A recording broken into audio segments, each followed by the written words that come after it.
Have you ever wondered why the methods that you use to learn a language just simply don't work? Or alternatively, have you thought of all the best methods out there and wondered what unites them? What is the common thing between all of them? Hi guys, welcome back to my channel. Love to have you back here. If you're new, my name is Stephanie. I'm a language enthusiast and a polyglot, currently speaks 8 languages and learning a couple of others. And if you're new, welcome. I'd like to preface this video by saying, please excuse any background noise you hear. Apparently my neighbors are doing some renovation, I don't really know. That being said, let's just jump right into this video. Today I want to talk about language acquisition and comprehensible input and the whole theory behind it and what it means. So if you're interested to hear more about that as it pertains to, what makes the best methods and what makes the inefficient methods just simply not effective, well then keep watching this video.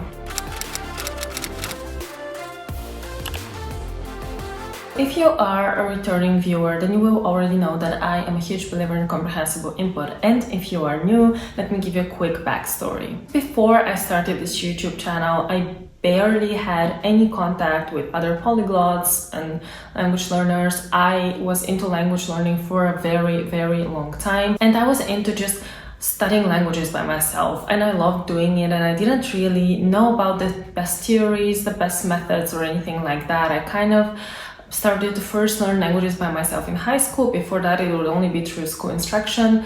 I studied German and English at school and obviously speak English really well, thanks to a lot of the outside of class type of work that I did by myself. So I'd say like a lot of just comprehensible input really, but I just didn't know what it was called back then.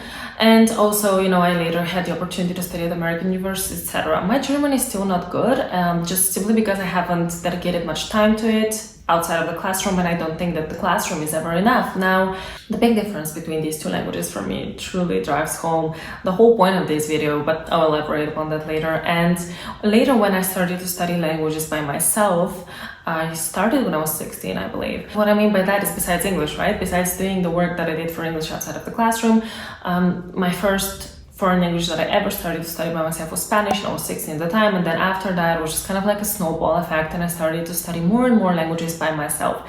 And for me, that has been a pivotal moment, really, because I experimented so much. And so both of these things, both studying English by myself outside of school and then picking up new languages completely by myself, I learned so much through trial and error. Those were the experiences for me. I never looked up the best methods to learn language. I just would get different resources and I would go for it, and I would see what works and I would see what doesn't.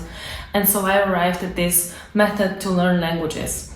And what I mentioned before was that before I started my YouTube channel, I didn't really speak to other polyglots, etc. Now I speak to so many of them, and I have many polyglot friends these days. And now I can talk to them about theories like that and see what works and what doesn't. But even before I knew them, and even before I stumbled into the theory of language acquisition, comprehensible input, and all of the works by Stephen Krashen, even before that, I kind of discovered comprehensible input by myself in terms of I just thought that it really worked for me. I just didn't know it's called comprehensible input. And so later when I came across all these theories, I was like, oh, light bulb moment, this is what it's called, this is what it is, that's why it has worked for me. And so what I want to do in this video is actually summarize those things. There's so much truth to the comprehensible input hypothesis. There's just so much benefit to it if applied correctly. And there's just so much potential for your language acquisition if you follow the rules set out, for example, by Stephen Krashen or by many others here on YouTube that also preach comprehensible input, because it truly is the greatest. And I just sort of, as I mentioned, in my own experience, I stumbled across it, and I've been applying it for years before I knew what it is, and it's just worked wonders for me. It's helped me learn 8 languages, it's helping me learn 2 more, and I don't know how many more it's gonna help me learn eventually in my life. So let's dive in and see what it's all about. So what is comprehensible input? As the name suggests, of course, it is an input-based method of learning, right? It's all about getting enough input in the target language, but it has to be, that's where the comprehensible part comes in, it has to be comprehensible as in you have to be able to understand the message. And the main idea behind this theory is that the more we get messages that are understandable to us and hopefully compelling as well, the faster we learn a language, the more efficiently we learn a language. And actually, Stephen Krashen would argue that that is the only way that we learn a language. So truly understandable messages, that is what comprehensible input is all about. And through hearing those messages or reading them or seeing them or a combination of different senses, that is how we unconsciously acquire the language. And this is a very important distinction between acquisition and learning, because I'm guilty of this. Actually, I use the word language learning a lot in my videos, but I don't necessarily think about the distinction between learning and acquisition, and I want to mention it in this video. So acquisition is when you are able to use the language just unconsciously, right? You don't think about grammar rules or patterns or vocabulary, anything like that. It just sort of flows out of you. Like right now, I'm not thinking, Bulgarian is my native language, by the way. Right now, I'm not thinking of words in Bulgarian and trying to figure out what that word is in English and, you know, oh, this is third person singular, I need to use that. Oh, this is that tense, you know, none of that. I'm not thinking about the words, I'm not thinking about the grammar, I'm not thinking about the way that they come together. It just simply flows out of me, and I'm able to reproduce language like that because I acquired it. I didn't simply learn it. Learning is something that is quite different. You can learn a lot about a language, you can learn its whole grammar, you can learn all of the words in the language, and there's actually a fascinating example, I've spoken about it in another video, of somebody that learned all the words in the French language to be able to play Scrabble, and yet he does not speak a word of French. So that kind of learning, the explicit instruction where you learn many words, where you learn rules, where you learn how the language connects and works together, it's kind of you learn about the language. You don't learn the language itself, you don't acquire it.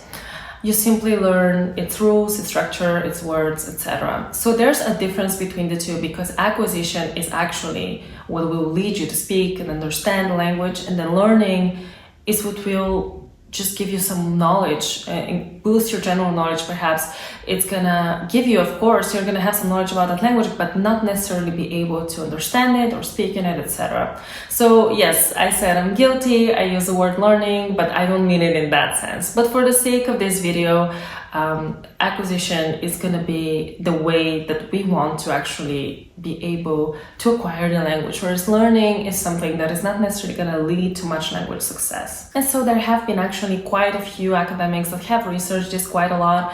My favorite is Stephen Krashen. He really does a phenomenal job of describing what is essentially his hypothesis. Of course, there's been others before and after him that have had similar ideas about language learning, but he's the best known, and he's certainly the one that I'm most familiar with and that I admire a lot. And I've heard him speak at conferences and just gotten affected by his work so many times. And I think that it is wonderful work, and that he really describes the whole process of acquiring a language so well. So I will talk mostly about Krashen's theories in this video, and I'm going to list some of the books that he has written on the topic in the description below, so check them out if you're interested to know more into, because he really goes into detail in a way that I cannot go into detail in one video.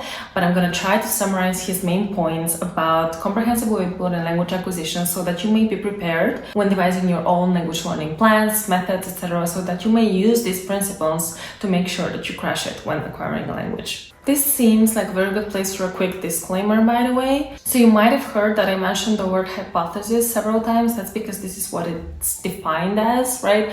All of the ideas about language learning are called hypotheses, and I kind of love that about it, because truly there's just so much that we don't know when it comes to the science of language learning, language study, language acquisition, whatever you want to call it, how we acquire a language, how we learn to speak a second language.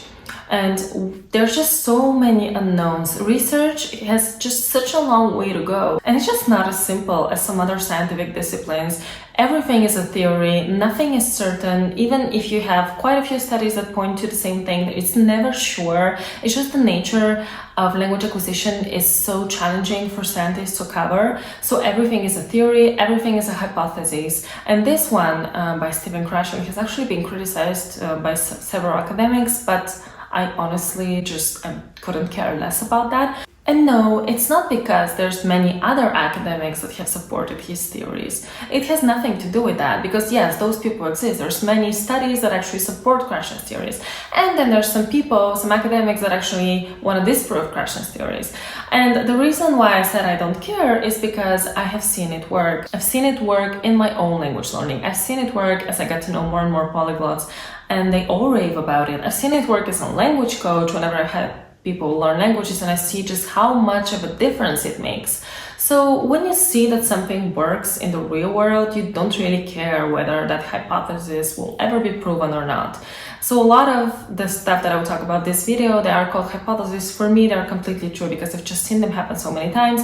Perhaps there's going to be a person for whom comprehensible input doesn't work. Does that person exist? I don't think so. Perhaps they do. In any case, everything is a theory, nothing is 100% language learning, but this is what I've seen work multiple times. So that's why I want to discuss it, because I truly believe that it will help almost anybody learn a language, if not anybody. So here's what Krashen says. He says that what you should do is use understandable messages or comprehensible input that is slightly outside of your reach. I couldn't agree more. It's helped me so much in my language learning when, you don't want to do something that's too easy because you're not really learning. You don't want to do something that's too difficult because you can't overshoot. That's going to demotivate you. You're not going to learn enough. Having this good balance of just like a little bit of unknown messages, unknown parts of the message that you're getting is truly wonderful. And Krashen says that this is what brings the best results in language learning. I certainly agree with him, and I think that in this case it works so well because you want to have that golden zone in which you are kind of struggling but not too much. There's always a little bit of struggle that you need to know that you're learning, but you don't want to struggle too much. You never want to be discouraged. You never want to just have this desire to throw your book against the wall. Not a good idea. Another recommendation by Krashen is to only acquire and not to learn. This goes back to that description that I gave in the beginning, how, acquisition versus learning, how I don't always use the word learning as Krashen meant it, but in Krashen's case, to acquire means to truly absorb the language, to truly be able to understand it, to use it, etc. To learn means perhaps to know its grammar, perhaps to know like lists of words, things like that. And one of them is subconscious, the other one is very much conscious learning. And I couldn't agree more, actually, that truly what leads to language success is acquisition, not learning. But still, sometimes I actually do conscious learning. The reason that I do it, and I think I've mentioned this before, especially in my grammar video, if I'm not mistaken, but the reason why I will do conscious learning, in particular like grammar, is because I just want to scratch that itch. I don't believe that learning grammar, well, it's not necessarily learning or trying to remember it or memorize, it's just like looking it up. I truly don't believe that looking up grammar is going to help me acquire the language. I don't. So I agree with Krashen. You don't need to learn. But I want to learn because I just need to know why things are said a certain way. I just kind of have to scratch that itch and just know. I don't need to try to memorize grammar rules. I just want to understand. Does that help me? Yes, in terms of that, it helps me satisfy my curiosity. Does it help me in terms of language acquisition? No. So there you go. You can learn. It's not a dirty word. You can do active learning, but only if you're curious. If you're not curious, forget it. You only need to acquire. Another driving point of Krashen's theory is the natural order hypothesis. What it states is that a language is acquired in a particular order. And that order doesn't really change between learners. There's this natural order that we kind of all have, which is different from the classroom order of formal language instruction. So what I'm simply doing in this case is I'm relaying this to you, right, as he says it. Like, I'm actually not sure if we all have the same natural order, we all kind of acquire it in that order, right? I can't say about that. I haven't done extensive studies or anything. If Krashen says it, it's probably true. At the end of the day, the biggest takeaway for me here about the natural order hypothesis is that the way that you would naturally acquire a language and like what is relevant to you and the expressions and the patterns of speech and etc. that are relevant to you is going to be different from what you're being taught at school. And that's for two main reasons. One is just because something is simple, it doesn't mean that you should be taught first. For example, you're not gonna learn all of those family relations words that they stick right at the beginning of textbooks just because your teacher thinks that that's one of the first things you should know in a language. Maybe you remember the words for mother and father, but I really doubt that you're gonna remember uncle and cousin. So at the end of the day, all of those familiar relations, which can, by the way, be super complicated in some languages, much more complicated than in English, are just not going to be there right in the beginning just because the textbook says that that's when you should acquire them. Or, for example, simple grammatical rules like the third person in English, right? You add an S, like I go, but he goes, etc. Simple rules like that, which are truly simple, and so they're taught right in the beginning in language schools, are actually not going to click until later. You will begin to naturally use and reproduce them and like acquire them later than they're taught, so later than they appear in your formal learning process. So I agree with that. Do we all have the same natural order? I don't know, but we certainly have a different natural order for ourselves than like what we are being taught at school, because certainly you don't need to go through that order of a language. You just kind of go ahead, use comprehensible input, and you will see how you're going to learn things at a different order than what your textbooks wants you to learn. And that's because what is simple and what our brain acquires are two very different things. And sometimes we might acquire simple things later on and more complicated things early on. You never really know how the brain's going to pick it up. And it's certainly not the way that it is presented in textbook. And it's certainly, you should not follow rigid textbooks. You should kind of allow your brain to acquire the language in a more natural way. Krashen also says that speaking actually does not result in language acquisition. And I agree wholeheartedly with that. I don't think that speaking by itself actually helps with language acquisition. Perhaps it does indirectly, and Krashen also accommodates for that. Like indirectly, it might just like make it better later on when you need to use the language, because of course it's like sometimes, you know, you kind of have to get over yourself, get over your inhibitions and fear, and just kind of open up and speak. And so the more you practice the skill, the better you get at it. You know, you need to practice speaking so that you can get over your fear of speaking, etc. naturally. And that kind of indirectly helps with acquiring that language. But at the end of the day, just, you know, speaking from day one is not going to help you acquire the language. Actually, receiving messages that you understand is what's going to place the language in your brain, is what's going to help you consciously acquire it, is Krashen's theory. And I have seen examples from my own language learning, from Sabrina, others, from talking to others, that when you speak, it's not really about acquiring, it's mostly about being able to reproduce what you already learned. So it's kind of, you are using all of that comprehensible input that helped you acquire the language, and you're turning it into comprehensible output. That is all you're doing. You're not going to learn by repeating the same sentence 100 times, and it's not just going to magically happen. You can't really speak well if you haven't already received a ton of input to kind of get the language in your head, and then you're able to reproduce it. It makes sense, but it certainly feels good when somebody like Stephen Krashen actually confirms it. And as a result of that, what Krashen also says is that really you should not force people to speak, and there's a danger of early speaking. And what you need is a silent period where you absorb the language, as opposed to just when you don't have enough input, you kind of just try to speak from day one. There's a danger of solidifying some super erroneous patterns and really messing up your language and learning things that are erroneous and that you shouldn't learn. And really, because you're trying to reproduce language that is not in there yet, and so you're kind of making things up and memorizing the wrong patterns. So there's a very big importance to be attached to the silent period, as Krashen calls it. And I also discussed this in my conversation with Steve Kaufman that I'm going to pop on the screen, in which we talk about how, you know, when you force people to speak in a foreign language, it doesn't usually work. It usually creates like negative associations with it before they're ready, not to mention solidifying mistakes. So it's good to have this silent period in which you absorb as much of the language as possible before you begin to use it, because that way you can begin to use it. Yes, you're going to make mistakes, but you're not going to solidify things that are absolutely wrong simply because you didn't have enough input. Mistakes are fine, but speaking before you're ready is not.